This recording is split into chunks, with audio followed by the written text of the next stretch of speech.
Welcome to the MeMyddleton Show, a place to encourage neo-spiritualists to laugh, love, and learn, while we virtually walk through topics of the spiritual, magical, natural, and occultic world. I am your host, Evina. You have now entered the MeMyddleton Show. Welcome back to another episode of the MeMyddleton Show, where we welcome Miss Sara-Rae. Sara-Rae is an author, podcaster, and healer who is on a mission to help all modern mystics incorporate their unique brand of spirituality into their daily lives. She offers tarot readings, teaches meditation, and performs crystal healings and Reiki sessions. And you can find this beautiful sister, find all of her books, blog posts, videos, products, classes, sessions, and more at spirituallyinspired.co. MeMyddleton fans, help me welcome Miss Sara-Rae. Good morning, Miss Sarah. How you doing, hon? Hi, Vana. It's so nice to talk with you every time. It's always such a pleasure and so much fun. You know, I'm very grateful and blessed, and thank you so much for having me on your show.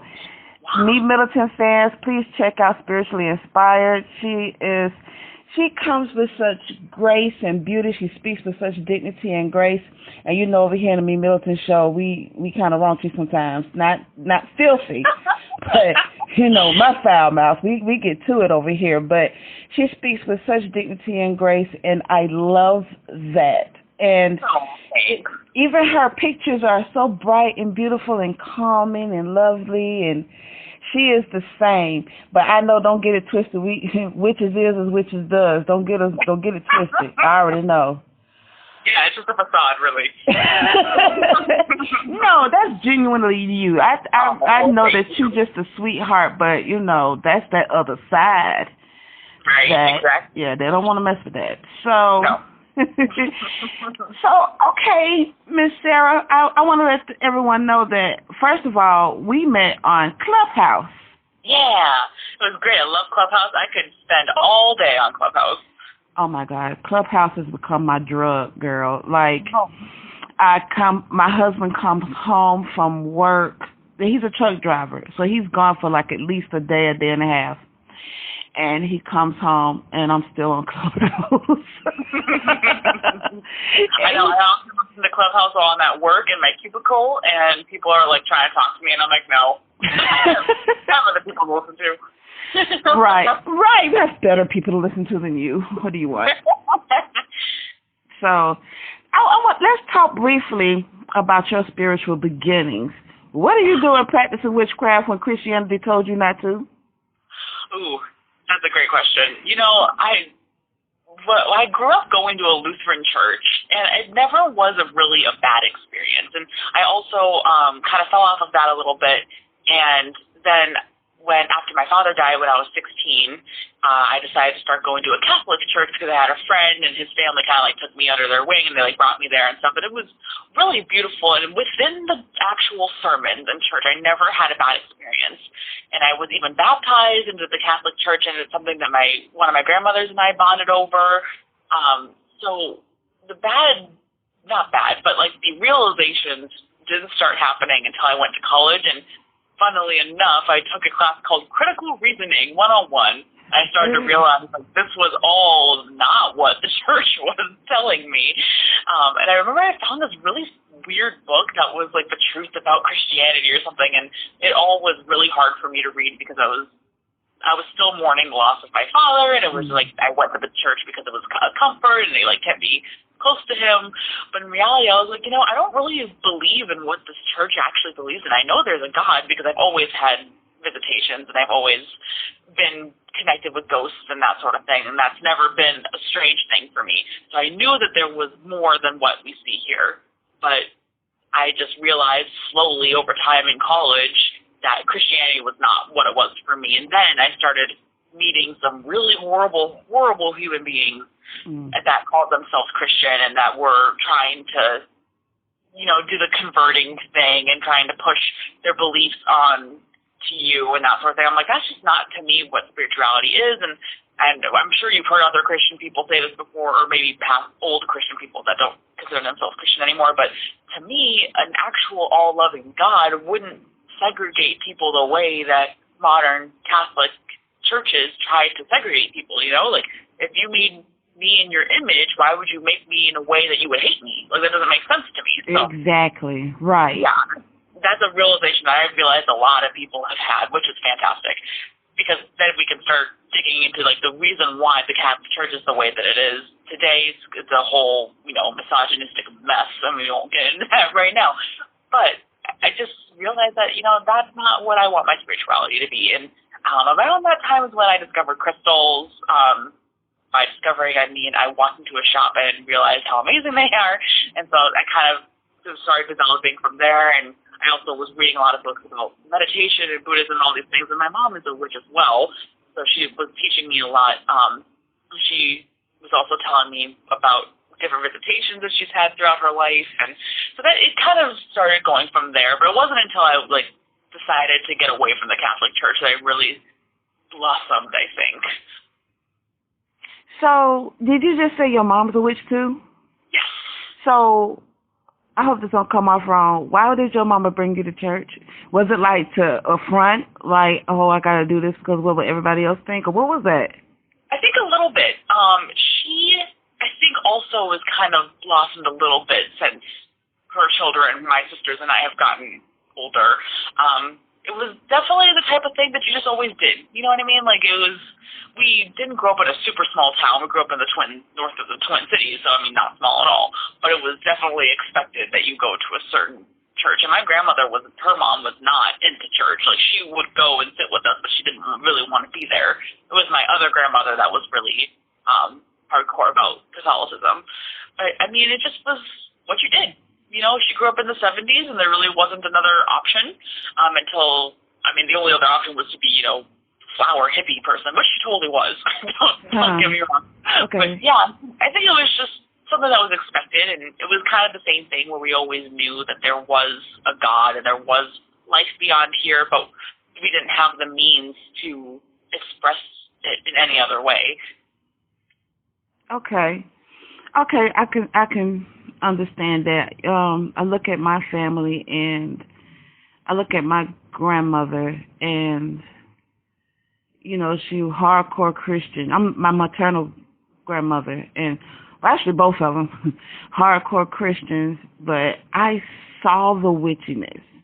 If any of my other family members listening to this episode right now, they'll probably call me everything but the child of God. But I saw like little things.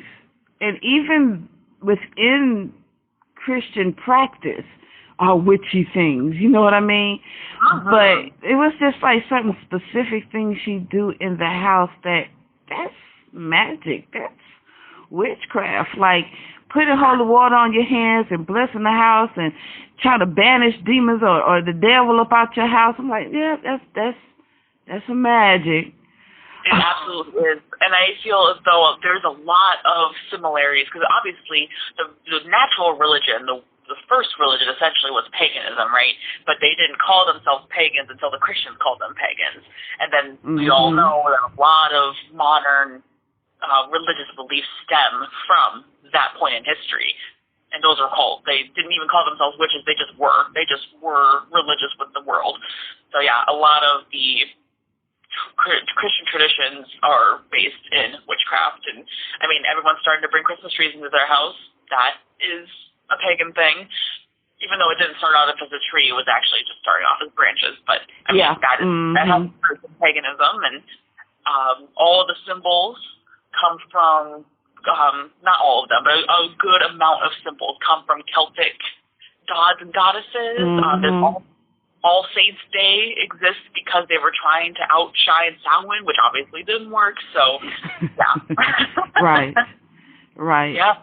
And just for clarity, for those who don't know, Samhain is Halloween. Yes. Okay. So, what is your spiritual gift?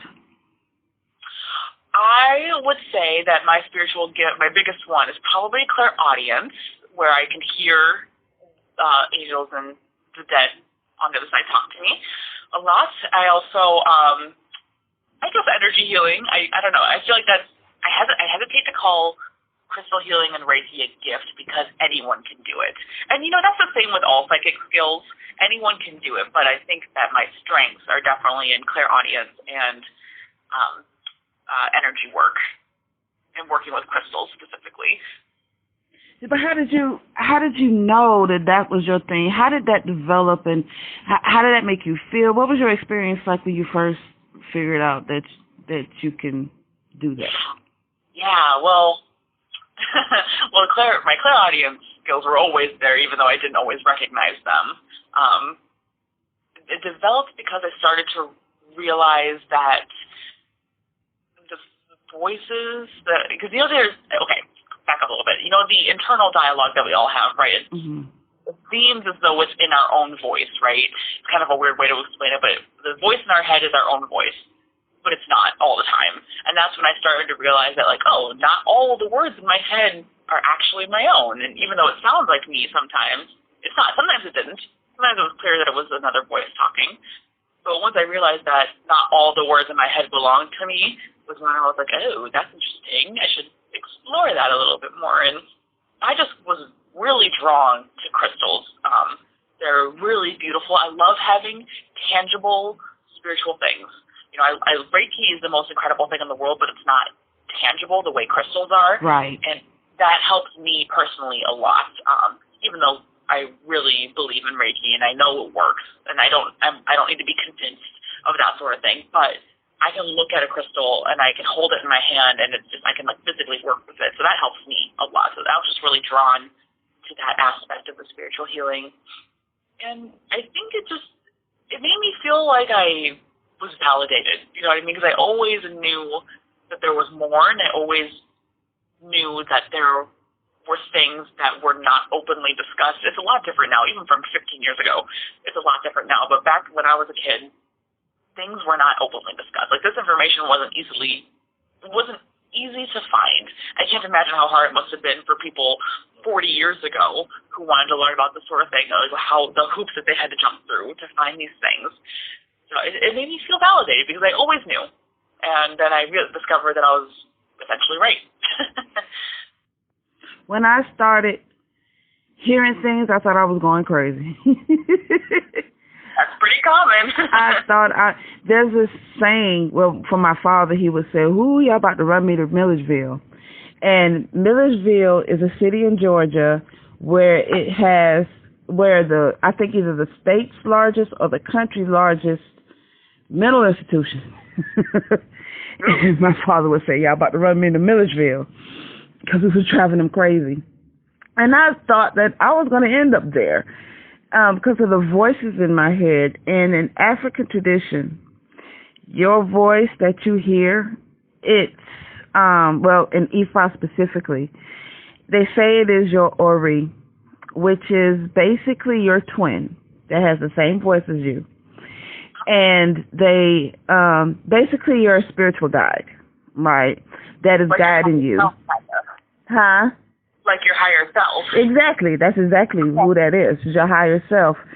And that guides you, wants the very best for you, and try to help you in every part of your life if we just listen to it.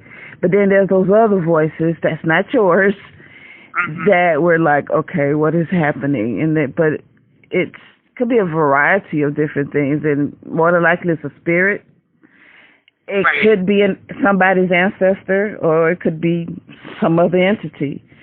And when you first recognize that these entities were ancestors or dead folks, that it was either ancestors or even deities, how did you respond? I was excited. Because God was always part of my life. Even though we grew up going to a Lutheran church, I always felt really strongly connected. And I just use the word God for sake of easiness, it doesn't necessarily have to be the Christian or Lutheran God, but I just got excited. I was like, wow, I don't have to necessarily be a priest or a priestess or a pastor or a friar to be able to commune with God. And my first experience that I remember being connected with spirit was when my great-grandfather passed away, and I remember being close with him, even though I was only like 5 or 6 at the time when he died. And I remember I was in my room, and my mom came to tell me that he had passed away, and I was really confused, not because I didn't understand what she meant by having passed away, but I was like, but he's here with me right now. I don't know what you mean. Wow. Like that he's gone. So that's like the earliest one that I remember. And of course, they've all just escalated from there. And now it's like a freaking daily occurrence. And sometimes I'm like, please let me sleep. But, oh, wow. I catch light anomalies all the time on the baby monitor, on my cameras when I'm recording. Just like I randomly feel compelled to photograph something and I catch something amazing. So like this is like a daily occurrence. And back then it made me feel like excited because I was reaching out to something that I always knew was there. And now I feel as though it's so special, like it's a special blessing that they gave me, the opportunity to see them in that way. And a lot of, not all spirits, but sometimes it's unintentional, like they just happen to be hanging out and I just happen to be recording and then I catch them. Other times they're like, hey, look at me, take a picture. Okay. So do you like work with them? It's like one thing to just receive messages, but do you work with them? I try to, and it's actually a skill that I'm trying to get better at because I want to be able to help deceased people, or I don't like to use the word deceased because that implies that this is the real life and they're in the dream when I think it's the other way around. People on the other side, I want to help them get unstuck and move on into the light and not have to be such low-level energies and move into higher-level energies. Mm-hmm. I'm not skilled at that yet because mainly it is just messages. But yeah, I do want to work with them more. I'm trying to get better at that because I in my soul, I feel like there's no greater work than to help trapped souls move into the light of heaven. We should talk later then, because I can help you with that. Yeah. Girl, I'll help you with some technology stuff, and you help me with some dead people stuff. I love bartering and trading. Cool. I like that. Yes. Oh yeah. We definitely. I could definitely show you that. But back to you, the star of this show today. So I want to talk a little bit about your favorite divination tool. I know you mentioned that you utilize crystal healing and you love utilizing the practice of Reiki. But do you have a special tool? And I know the answer to this, so I just want the audience to know. What is your most favorite tool? It's definitely tarot, for sure, or oracle cards. I feel as though I tried to get into pendulums, and I have a beautiful pendulum, but that just didn't, it wasn't diverse enough in its messages for me. I think pendulums are really great for, like, yes or no's, because tarot is kind of tricky when it comes to, like, yes or no's. But for me, when I'm seeking divination guidance, it's not a simple yes or no. I can just ask my higher self for that, right? So when I want guidance, I go for tarot cards, for sure. So, okay, let me ask you about the pendulum real quick. With my pendulum, I get 4 different answers. How many do you get? Oh, well, there are, like, yes, no, maybe, not sure. Typically, I haven't worked with it in a really long time, but when I first started out, I was pretty green, so I didn't really know what I was doing. I basically just went with a yes or no, and that was it. And I was just like, I'm going to move on to something else, something a little more tangible. I understand. Yeah, because I have 1, 2, 3, 4, 5, 6, 7. Lord have mercy. 8, 9. We just gonna give a good round number, about 12 tarot and oracle cards that I have, and one of them was gifted to me. He mailed it all the way from Wisconsin when he was living there. My good friend, he mailed it because the deck told him specifically. It's amazing that the deck told him specifically, I need to go to Evina in Georgia. so cool. And there's a misconception that people think that you need to be gifted a tarot deck in order to start using tarot, which isn't true. Not true at all. But it is amazing when you do get gifted a spiritual tool like that. It is very special. So when I got my tarot, that deck, when he sent it to me, and I started utilizing it, it was such a Saturn energy, like rules and restrictions. And it was like a mean uncle kind of thing, but that kind of nurturing still of wanting to teach me. But he had like that ruler in his hand ready to pop my hand. And the deck is a male energy. It's like all guy, right? And are there only male pictures in there? Oh, no. This is actually it's a tarot deck utilizing the same, the major, minor arcana and all of that, but it's the Orisha tarot deck. So it deals in all things of the Orishas, which I thought was pretty amazing. And so it, all male and females, and some of everybody, animals and whatever. And so I'm utilizing it, and, I've been doing tarot now. Actually, I got this deck earlier this year, and I've been utilizing tarot now for years, so I'm very, very versed in it. And I'm like, wow, this reading is amazing. It really digs in your guts. Okay. And so I was telling my husband about it, like, Michael, this deck is so amazing. And he was like, okay, I'd like to get a reading. So I'm glad I knew better first. I asked it if it was okay to read him.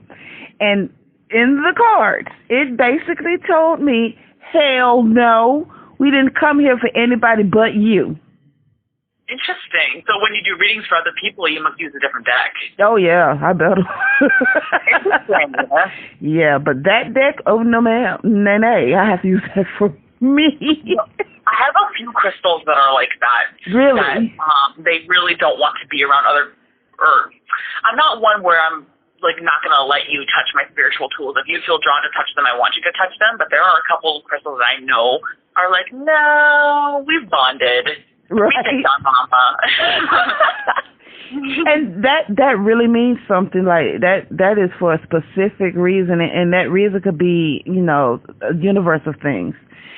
Right. And but it's that bond, like you said, it's that unity that you have with your divination tool, and the fact that it grows stronger and stronger the more and more you use it, and that's a blessing. And then when it's time to give it up, have you ever had to give up a tool that you've bonded with, and they say, okay, it's time for me to move on?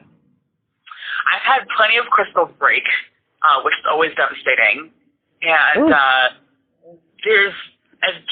the past I've given like half a broken crystal to somebody else, which is fun. I've given them back to the earth. I do have a tarot deck, my first tarot deck, that I don't use anymore because it doesn't resonate with me, although I've been waiting for the right person to give it to. I'm not sure that's going to be my own child one day, or there have been a couple people where I'm like, oh, maybe you would like a tarot deck, and then I was like, no. But yeah, I definitely have tools that I don't use that I still have, that they're just waiting for the right person. Like my pendulum is another good example. I don't use it anymore. Maybe one day my child will want to use it, but yeah, I still have them. But I don't feel like in a rush for them to find their new homes. It'll happen when it's meant to happen, Okay, yeah.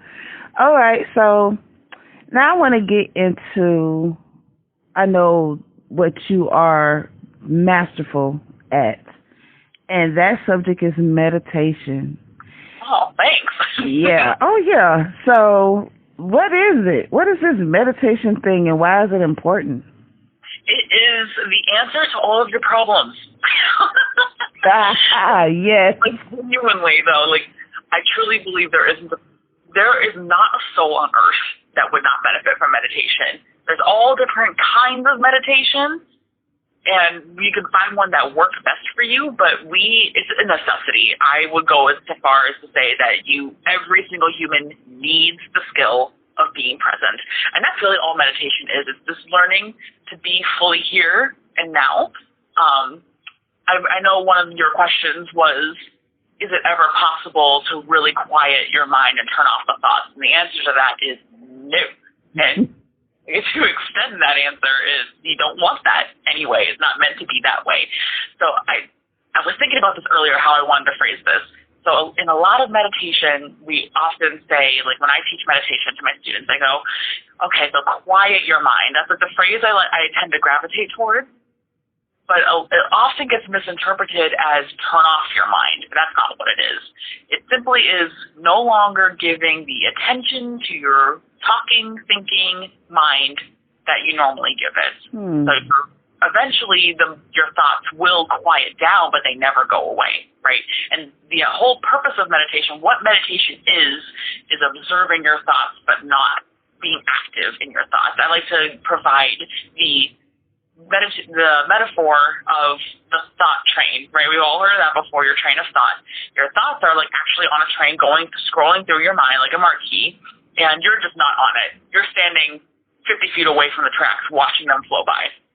That's what meditation is. Some people like to use like a chalkboard analogy, where like your thoughts are showing up on a chalkboard and you're just kind of erasing them as they go away, and you're not running away with the thoughts. But the thing is that you can't not ever run away with your thoughts ever again. And you don't want that. We're human. We're supposed to do that. So the meditation is the practice of not running away with your thoughts. And every time you catch yourself having already ran away with your thought and you come back to where you originally were, you come back to this present moment, that's the practice of meditation. And you have to do that 75 times. You know, there's meditation experts all over the world that are still doing this because that's the practice of meditation. It does get easier over time. You know, the first time you have meditation practice, you're probably going to bring your thoughts back to the present moment 100 times in 10 minutes. But as you go on, you're doing that less, but you're never not doing that. I hope that makes sense. I caught it. I want to ask this next question. I know the answer to it. I think I've mentioned this before in a different setting. But for the audience, is it the same as praying? No. That's a really good question. They're similar, I think, because praying does kind of put you in this moment. But meditation, there's an old proverb. I can't remember exactly how it goes, but meditation is listening to God and praying is talking to God. Exactly. So yes, in prayer you're actively thinking in your thoughts, right? But your thoughts are centered around whatever it is that you're praying about, giving thanks, listening for messages, asking for messages, these sorts of things. But meditation is what you do immediately after your prayer to hear the response from God. So you can do them back to back right after the other, but I don't think you can really do them simultaneously. Because a lot of people, I think it comes from like this apologetic thing where people who are afraid to release religion, right? And want to be in their practice and want to still be accepted by their loved ones, and while their loved ones is looking like you ain't supposed to be doing that meditation stuff and da-da-da-da-da. And you know, they like to say, but it's the same as prayer. Now, and I will stomp the yard screaming in protest against that lie. In short, praying is an art of speaking. Meditation is an art of listening. So, right, and the people would like to try to marry that so they could be like accepting or kind of like this apologetic space that they're coming from, just to, you know, still be accepted or feel, you know, accepted by everybody without having, you know, torches and pitchforks at them. Right. You know, I find it really interesting that a lot of traditional organized religions are so against meditation. I'm convinced, there's a little bit of conspiracy theory coming out here, but I am convinced that is because they don't want people to realize how in control they are and how easy it is to connect directly with God. Like, you don't need your priest to connect with God, right? Mm-hmm. And when you start meditating, you start to realize that your thoughts are optional.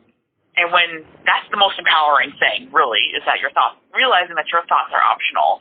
And when you're empowered, it's harder to control you with fear. And that's what a lot of modern religion has evolved to be. I don't believe it started off that way, but it has become that. And that's why they say that meditation brings you to the devil when really it brings you closer to God. Right. Oh, I say, oh, that's definitely the truth. Because when you, okay, let's go back to church. When you praying and begging God for stuff, and you looking for an answer, sometimes you got to be still. They even say in the Bible, peace be still. They want, you got to be in a state of peace. You got to sit still, listen. Right. It's funny how people cherry pick things from the Bible, you know.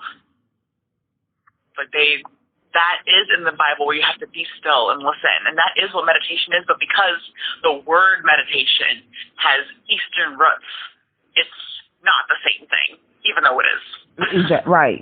Right. Yeah. We were speaking about gifts a little moment ago, where I know in Christianity they like to say, you know, that's the devil, and I'm like, but why can't God give me this gift? It's like, what?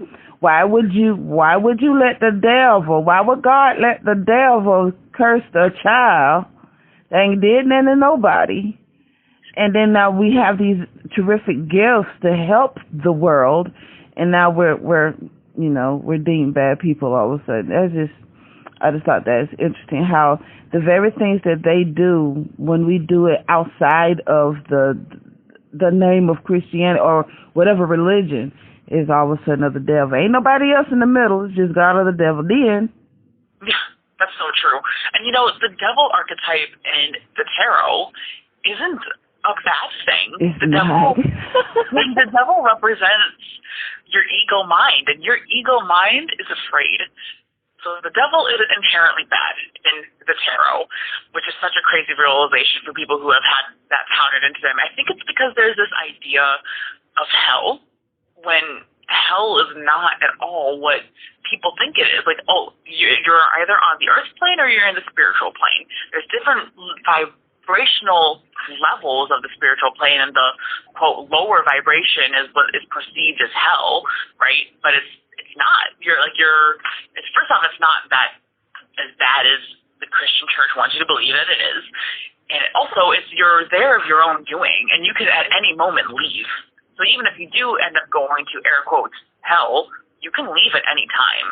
And the devil only comes out because of fear and of your ego mind trying to survive and just follow its primal instincts and do what it thinks is safe. I say that's correct. Right. Mm-hmm. So back in the vein of meditation, you know, and I really don't like using that word, but just for the sake of the podcast, when we're meditating, and I know it hurts me with my big behind, are we supposed to sit in this quote unquote Indian style and form strange hand signals or gang signs in order to properly meditate? No. I do believe that sitting meditation that you described is a very valuable skill. However, there are people who that just doesn't work for, you know, especially if you're new to mindfulness practice, you're new to sitting in presence. And you have a lot of anxiety. Sitting still is basically impossible. So no, you certainly don't have to sit in your mindfulness practice to be present. You can be present doing anything. Really, that's what meditation teaches, is that you're present at any moment in time. So no, you don't have to do that. And the, quote, gang signs, which I think is very funny, that you mentioned are mudras. And you don't have to do those, of course, but they're just ways to direct energy that is flowing through your body. They're ways to manipulate your own chi, your own life force energy to promote certain things. There's only, I don't mean this in a punny way, but there's only a handful of mudras, and you certainly don't have to practice them. I think it's common because it feels natural, but it's not something that is required of your mindfulness practice. Moving meditation is probably the most beneficial for most people, especially if you're just beginning. Things like walking, yoga is a great one, or really just stretching in general. Any type of activity that you're doing where you're fully present and nowhere else. That is mindfulness. Yeah, the next question I was going to ask, and you actually went into it, are there other ways to meditate? And as you were speaking about moving meditation, the very first person to come to my mind is my older sister. I was visiting her at her home one day, and we was listening to some music, and this upbeat jazz song came on. And then my sister, who loves to dance, she just started dancing, and she kind of had her eyes kind of like semi-closed, but it was like in this spirit of just really getting into the energy of the music, you know what I mean? And I noticed how she was moving, like it went from like concentrated steps to like just flow. And at the end of it, when she finally sat down, and I'm like, you look kind of strange doing it. Like, I've never seen you look like that before. And she said, oh, I was meditating. And I'm like, meditating? How you meditate and move about it? So that's when I first learned about movement meditation. But can you go into that a little bit more? I would love to. I can definitely relate to your sister. I grew up as a ballerina, and I did that for a long time, like over a decade. So I would often get in that same sort of like trance-like state where you're just feeling the music in your body, and you're just kind of going with it, and you're just letting the spirit move you. That's like where I feel like that's where that phrase comes from. So yeah, meditation I feel like is best for everybody. And it's probably easier for most people than to sit. Because sitting meditation, like I said, is a great skill, but it's definitely a hard one. That's definitely more advanced, I think. So other forms of meditation, I think an excellent way is walking, especially if you are able to walk barefoot, like on direct earth, not necessarily on concrete, although concrete's not the worst thing ever to walk on as far as your spiritual practice goes. But yeah, walking barefoot is another really great way to move and meditate at the same time. You feel the earth beneath your toes.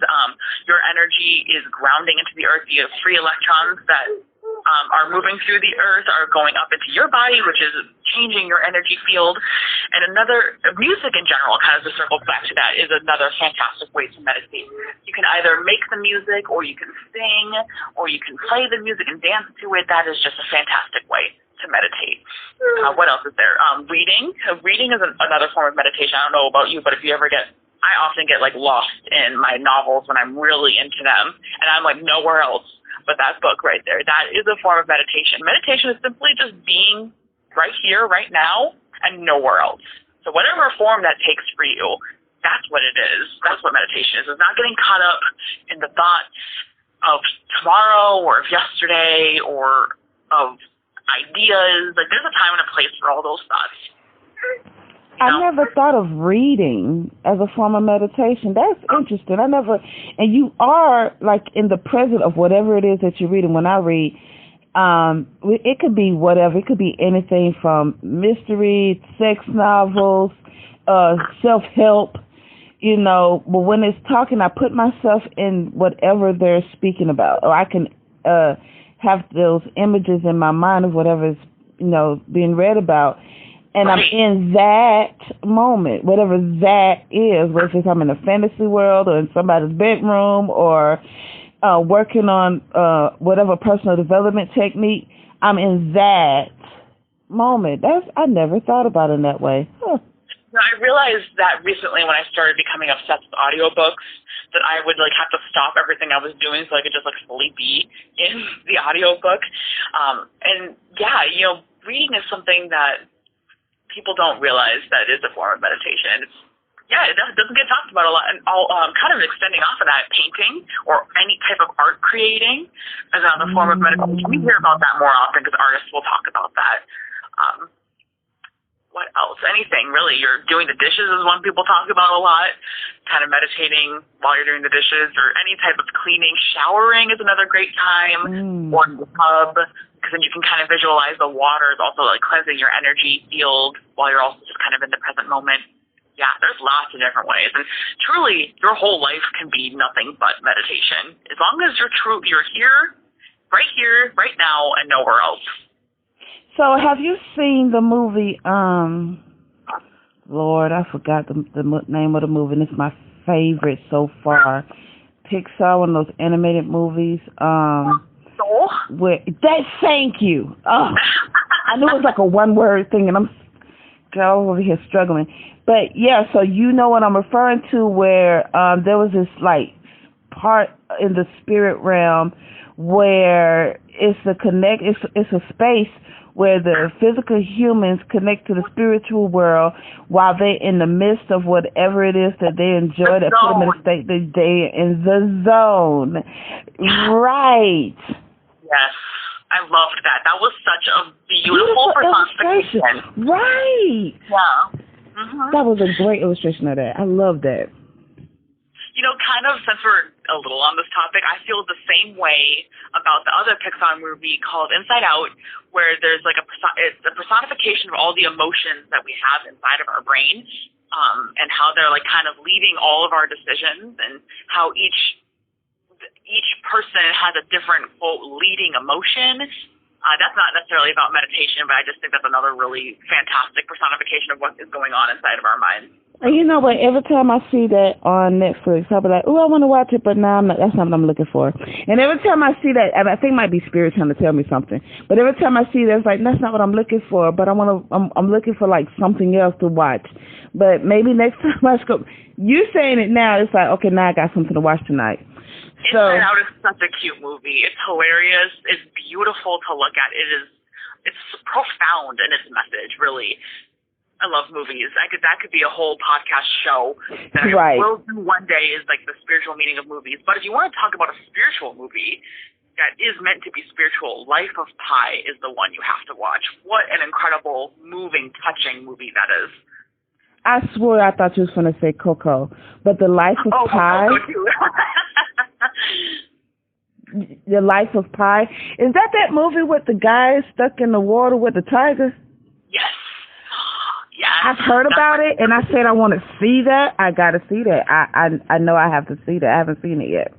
It's amazing. Like, oh my gosh, it's one of those movies where if I just need to be uplifted and I just need a little bit of a cry, that's the one that I watch because it's amazing. Oh, really? Okay. It's like that. Okay.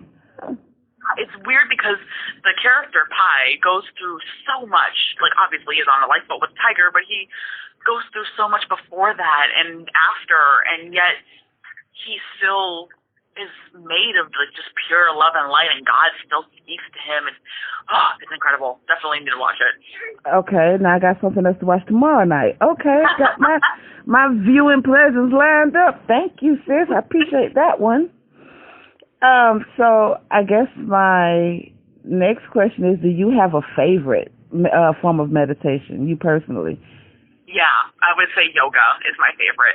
I personally struggle a lot with sitting meditation, but yoga is fantastic, especially yin yoga. Yin yoga specifically for meditation is my favorite form because it's just active enough to where I can keep my focus on what I'm doing, but it's still enough to where I don't feel like I am getting lost in the movement, which is a problem for me. Not everyone has that problem. But yin yoga is essentially when you hold a pose, you hold an asana for 3 to 5 minutes, depending on the teacher, and then you slowly move on to the next one. So, yeah, that's my favorite form. Oh, okay. Okay, I think with me with yoga, period, I think I would be too focused on the movements and not falling. Well, that is meditation, as long as you're focused on not your thoughts. I like it. See how you're the master? I like how you switched that up. Okay, so any tips on meditation? Yeah, be easy on yourself. Like, people have this belief that meditation needs to be, Buddha sitting under a tree or a monk living in the mountains. And while if that's calling to you, like, good for you, you go and do it, no shame. But meditation is something that doesn't take a lot of pressure. It's really just the realization that you are not your thoughts. That you have more than one mind inside your head. And that is something that is really hard for beginners to understand, that they hear their ego talking a lot, and they don't understand that there's more beyond that internal chatter. But once they start meditating, they realize that, and they don't need to be a monk or the Buddha in order to have this epiphany. So I think that would be my biggest tip, is to release your expectations and to just understand that what you're doing is not paying attention to your thoughts. You're simply just letting them float away. Thank you for that, because I often, tell my clients, because when they ask me about meditation, they often come beating themselves up. Like, I can't get the thoughts out of my head. I'm like, you're worrying about the wrong thing. Just recognize that it's there. Okay, I'm thinking about, did I cut the oven off? Fine. Keep moving. Keep it going. It's there. It's okay. Calm down. Right, exactly. And people often think that meditation is turning off the thoughts, but that's impossible. I used to think that. Yeah. Yeah, exactly. Because I think that's a lot in the phrasing. Like, I even try to explain this to my students as well, that your goal is to not turn off the thoughts. Your goal is to not run away with the thoughts. Because your thoughts will never get turned off. The only time your thoughts are getting turned off is when you're moving on to the other side and you're going to heaven. And quite honestly, I don't think, and I think that's where your belief of, each individual person's belief of what the afterlife looked like. But even then, I don't think that, because, your the physical part of it is called the brain, and the spiritual part, in my mind, is the mind. And that still is active.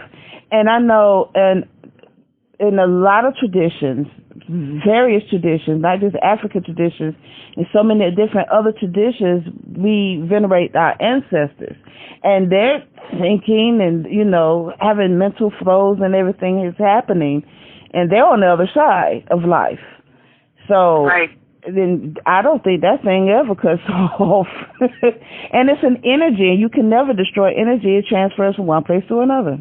Absolutely. You cannot create or destroy energy. And the scientific community is finally beginning to understand consciousness on a scientific, quantifiable level, and it's fantastic. I mean, they're finally validating what we have known for 20,000 years or more. Right. Like, there's evidence that Neanderthals 500,000 years ago were burying their dead, which insinuates the belief in an afterlife.